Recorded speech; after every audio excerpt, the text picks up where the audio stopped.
This is Bilal भाई सरकार। और आज की वीडियो बड़ी इंटरेस्टिंग होने वाली है। ये मेरे पास मेरी मैकबुक है जो कि मैकबुक 16 इंचेस है और ये एप्पल मैकबुक्स के अंदर इस टाइम सबसे जो पावरफुल मशीन आती है, जो सबसे महंगी मशीन आती है, ये वो है। ये 16 इंचेस वाला मॉडल है। इसमें Core i9 प्रोसेसर लगा हुआ है और इसके थ्रू मैं अपनी सारी जो वीडियोस है वो एडिट करता हूँ या एडिट करता था।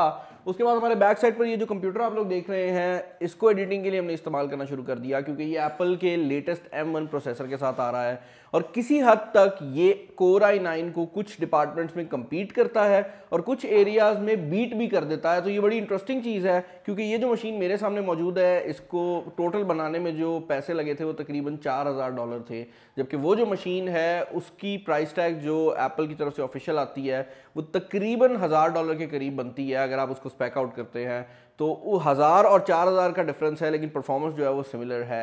अब ये मैं चीज़ें आपको क्यों बता रहा हूँ, ये चीज़ें मैं आपको इसलिए बता रहा हूँ क्योंकि आज जो प्रोडक्ट हमने अनबॉक्स करनी है उसके अंदर वही प्रोसेसर एप्पल ने लगा दिया है जो एप्पल ने अपने इस कंप्यूटर के अंदर नई मैकबुक प्रो जो 13 इंचेस वाली है उसके अंदर और जो उनका लेटेस्ट iMac आ रहा है उसके अंदर लगाया है। और वो जो प्रोडक्ट है वो ये iPad है जो कि iPad Pro 3rd जनरेशन के नाम से आता है। ये दिखने में काफ़ी हद तक iPad Pro की जो पुरानी जनरेशन है उस जैसा ही है और ये उसका 11 इंचेस वाला मॉडल है।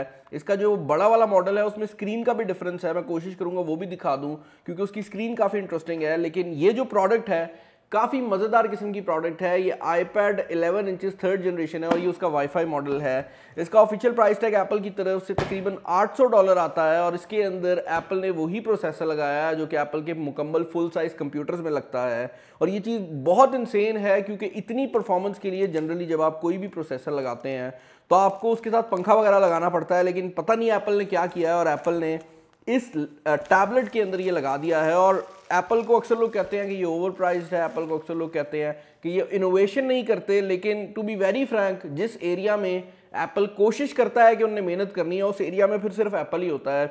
और इसकी जो परफॉर्मेंस है अगर आप इसे किसी भी दुनिया के टैबलेट से कंपेयर कर लेते हैं तो उससे ज़्यादा होने वाली है क्योंकि ये जो है ये उसी प्रोसेसर के साथ आ रहा है जो कि एप्पल अपने मुकम्मल फुल फ्लैज कंप्यूटर्स में देता है। इस बार जो रैम ऑप्शंस हैं एप्पल ने वो भी क्लियरली बता दी हैं। तो अगर आप 11 इंच वाला मॉडल लेते हैं ये 8 GB रैम के साथ आ रहा है और अगर आप इससे ऊपर जाते हैं जो 12 इंच वाला मॉडल है वो लेते हैं तो उसमें 16 GB तक की जो रैम की ऑप्शन है वो दे दी गई है। अब अगेन एक चीज़ ज़रूर है कि इसका जो प्राइस टैग है वो पाकिस्तानी मार्केट के अंदर अगर आप मंगवाते हैं इस पॉइंट पर तो तकरीबन 1,70,000 के करीब बन जाता है क्योंकि ये काफ़ी महंगा है और काफ़ी मुश्किल से मिलता है। बाय द वे 1,70,000 से याद करा दूं कि आज की वीडियो स्पॉन्सर की है यूट्यूब मोबाइल फ़ोन्स वालों ने। बड़े अरसे बाद आए हैं वो दोबारा वापस, लेकिन यूट्यूब मोबाइल फ़ोन्स जो हैं हमारे काफ़ी लॉन्ग टर्म स्पॉन्सर रहे हैं और मैं यहाँ पर उनका नंबर भी डाल दूंगा। इनको एक प्रॉब्लम आ रही है, इन जैसे काफ़ी ज़्यादा दुकानदार हैं जिनने मिलते जुलते नाम रख लिए हैं तो प्लीज़ उसको देख लीजिएगा। मैं भाई की तस्वीर ही डालने लगा हूँ ताकि आप एग्जैक्टली जो है जाकर परचेज़ कर सकें। यहाँ पर ये जो टैबलेट है सबसे पहले आपको देखने को मिल जाता है, इसको हम देख लेंगे। फर्दर इन द बॉक्स आपको ये designed bye apple in California का जो बुकलेट है वो मिलता है। देखते हैं इसमें एप्पल स्टिकर किस कलर के आते हैं। जो हमारा टैबलेट है वो ग्रे कलर का है, लेकिन जो स्टिकर्स हमें बॉक्स के अंदर रिसीव हुए हैं वो वाइट कलर के हैं। एप्पल ने अब मल्टीपल कलर के स्टिकर देने शुरू कर दिए हैं। मेरे लैपटॉप के साथ ग्रे कलर के स्टिकर आए थे, लेकिन आई डोंट नो इस टैबलेट के साथ हमें ग्रे स्टिकर्स क्यों नहीं मिले। फर्दर इन द बॉक्स आपको ये एप्पल का चार्जर देखने को मिल जाता है जो कि 20 वाट वाला है। मैं अपने आईफोन के साथ भी इसको काफ़ी टाइम तक यूज़ करता रहा हूँ। ये एप्पल का टिपिकल 20 वाट वाला चार्जर है और एक USB Type-C to Type-C वाली केबल है। एप्पल की जो इन्वायरमेंटल फ्रेंडली चवलें हैं ना वो अभी तक यहाँ नहीं पहुँची, तो उससे बचत हो गई है। ये सिंपल है, इसमें अभी चार्जर आ रहा है, देखते हैं कब तक यहाँ पर वो बीमारी आएगी, अभी नहीं आई। जो टैबलेट है वो यहाँ पर हमारे पास मौजूद है। अब अगेन पैकेजिंग के अंदर एप्पल सबसे अच्छा है। आप इसको रिमूव करते हैं ना तो आपको पता लगता है कि आपने किसी महंगी चीज़ पे पैसे खर्चे थे। मतलब आप सिंपल एक पेपर को रिमूव कर रहे हैं लेकिन आपको वहीं से जो क्वालिटी है उसका अंदाज़ा हो जाता है। जो डिज़ाइन लैंग्वेज है वो काफ़ी हद तक जैसे मैं बता चुका हूँ कि जो iPad इससे पहले भी आ रहे थे उन जैसी ही है। और इसके बैक साइड पर अगर आप कैमरा सेटअप देखते हैं तो जो आईफोन के लेटेस्ट जनरेशन है, जो आईफोन 12 जनरेशन है उससे काफ़ी मिलती जुलती है। मेरे पास अगर यहाँ पर हो तो मैं आपको दिखा सकता हूँ। साइज़ इसका डेफिनेटली काफ़ी छोटा है उसकी निस्बत, लेकिन वही स्क्वायर डिज़ाइन जो है वो दिया गया है। यहाँ पर आपको एंटीना बार देखने को मिल जाती है। ये जो मॉडल है ये वाईफाई मॉडल है, इसके अंदर आपको 5G मॉडल भी देखने को मिल जाता है और वो हमने नहीं मंगवाया। यहाँ पर आप देख सकते हैं इसके पास जो ऑप्शन है वो अवेलेबल है।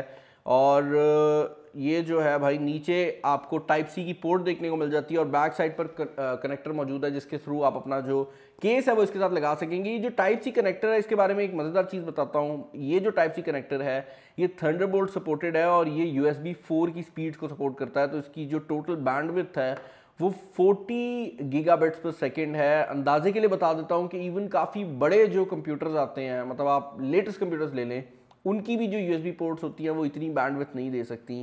जो आईपैड है वो ऑन हो गया है, इसको मैं जल्दी से सेटअप कर लेता हूँ और उसके बाद मैं आपको इसकी बाकी डिटेल्स देता हूँ।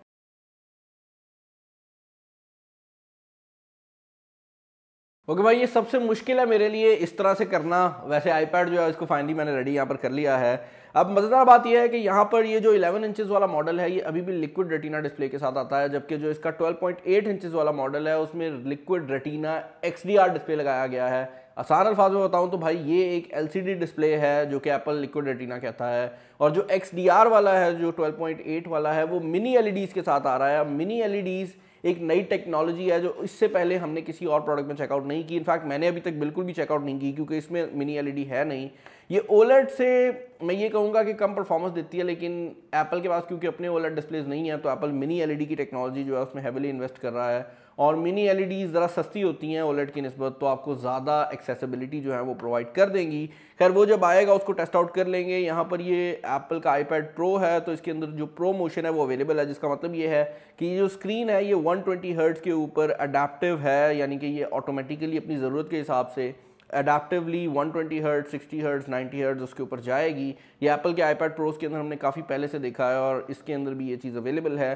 फ्रंट कैमरा जो है वो यहाँ पर 12 मेगापिक्सल का लगाया गया है और इस बार ये जो iPad Pro की 11 जनरेशन है इसके अंदर ये जो फ्रंट कैमरा है ये एक ultra wide angle front camera कर दिया गया है। तो अगर आप इसको ओपन करेंगे ये कुछ इस तरह करके ओपन हो जाता है और आपको नॉर्मल जो डिस्प्ले है वो नज़र आएगा। आप सोचेंगे कि क्वालिटी काफ़ी अच्छी है, लेकिन ये एक अल्ट्रा वाइड एंगल कैमरा है और अगर आप इसको यहाँ से प्रेस करते हैं तो आप काफ़ी अल्ट्रा वाइड एंगल शॉट्स जो हैं वो ले सकते हैं और ये काफ़ी वाइड हो जाता है पहले की निस्बत। तो ये चीज़ बड़ी इंटरेस्टिंग है कि एप्पल ने फ्रंट कैमरा जो है ये वाइड दे दिया है। अब अल्ट्रा वाइड का पहला यूजेज तो एप्पल ने ये किया है कि आप वाइड एंगल सेल्फीज जो है वो ले सकते हैं। तो ये तो सिंपल यूजेज है जो कि इससे पहले हम दूसरी डिवाइसेस के ऊपर भी देख चुके हैं। काफ़ी ब्रांड्स ने हमें अल्ट्रा वाइड एंगल कैमरा की ये यूजेज प्रोवाइड की है। एक और यूज़ जो कि एप्पल कर रहा है उसका नाम है सेंटर स्टेज। अब अगर आप एप्पल की कोई भी ऐप खोलते हैं जिसके अंदर फ्रंट कैमरा का यूज़ है तो ये सेंटर स्टेज जो है ये ओपन हो जाता है और उसमें अगर आप सामने की तरफ मौजूद हैं तो आपका कैमरा जूम इन करके रहेगा और आपका जो फेस है वो सेंटर में आ जाएगा। लेकिन लेट से कि आपके इर्द गिर्द कोई बंदा आता है तो उसकी जो सिचुएशन है वो डिफरेंट हो जाएगी और ये वाइड एंगल पे चला जाएगा। हम टेस्ट भी कर लेते हैं, ज़रा फ्रेम में हो बॉयस। तो आप देख सकते हैं जैसे ही पीछे असद और फराज आए हैं जो कैमरा है उसने ऑटोमेटिकली वाइड एंगल पर शिफ्ट कर लिया है और जैसे ही ये जाएंगे फ्रेम से बाहर तो उस पॉइंट पर आप देखेंगे कि ऑटोमेटिकली जूम इन करके मेरे फेस के ऊपर आ जाएगा। तो एप्पल इसको सेंटर स्टेज कह रहा है और ये एक छोटी सी चीज़ है जो कि एप्पल ने अपने इस टैबलेट के अंदर इंट्रोड्यूस की है। लेकिन मैं ये कहूँगा कि एप्पल की यही छोटी छोटी चीज़ें होती हैं जो कि उनके पूरे एक्सपीरियंस को काफ़ी ज़्यादा बेटर बना देती हैं। खैर डिज़ाइन की अगर आप बात करते हैं तो ये साइड पर आप लोग देख रहे हैं ये हमने 5G आईफोन्स के ऊपर भी देखा था। ये असल में वाईफाई 6 को सपोर्ट करने के लिए यहाँ पर दिया गया है। तो ये जो ओपनिंग है ये प्लास्टिक की है और इसके अंदर जो वाईफाई 6 के सिग्नल्स हैं वो आएंगे। बैक साइड पर आपको ड्यूल कैमरा सेटअप मिल रहा है जिसमें 12 मेगापिक्सल और 10 मेगापिक्सल के सेंसर लगाए गए हैं। 12 मेगापिक्सल वाला नॉर्मल कैमरा है और जो 10 मेगापिक्सल है वो एक अल्ट्रा वाइड एंगल कैमरा है और उसके अलावा यहाँ पर एक लाइडार सेंसर भी दिया गया है। अब एक चीज़ जो कि मैं अगेन बार बार रिपीट कर रहा हूँ लेकिन मैं बताना चाहूँगा वो ये है कि M1 चिप इसके अंदर लगाई गई है जो कि एक पूरे फुल फ्लैज कंप्यूटर में होती है और ये एक आईफोन से पतला है। अगर आप आईफोन 12 Pro Max को इसके साथ रखते हैं तो 12 Pro Max जो है वो इससे काफ़ी ज़्यादा मोटा है और अगर आप साइड बाय साइड कंपेयर करते हैं तो कोई कंपैरिजन ही नहीं है। और एप्पल ने इतने पतले फॉर्म फैक्टर के अंदर एक M1 चिप जो है वो लगा दी है। ये इतनी ज़्यादा पावर है कि मुझे नहीं लगता कि अभी कोई भी इस पावर को यूज़ कर सकेगा, क्योंकि iPad यूज़र जनरली मल्टीमीडिया के लिए या थोड़ी बहुत जो मल्टीटास्किंग है उसके लिए iPads को यूज़ करते हैं। जो भी ज़्यादा प्रोफेशनल होते हैं वो तो या लैपटॉप ले लेते हैं या डेस्कटॉप पे चले जाते हैं, वो अभी iPad यूज़ नहीं करते। लेकिन इतनी ज़्यादा परफॉर्मेंस का फ़ायदा ये होगा कि एक तो ये फ्यूचर प्रूफ है डिवाइस, दूसरा अगर कभी आपको ज़रूरत पड़ जाती है तो आप इसमें मुकम्मल पिक्चर एडिटिंग, मुकम्मल वीडियो एडिटिंग जो है वो कर सकते हैं। ये बाकायदा तौर पर कुछ केसेस में 4K रेंडरिंग को भी सपोर्ट कर सकती है। तो that is a huge plus. जो कि ये आईपैड आपको प्रोवाइड कर रहा है। अदर देन दैट भाई बाकी चीज़ें जो है वो काफ़ी हद तक सिमिलर हैं।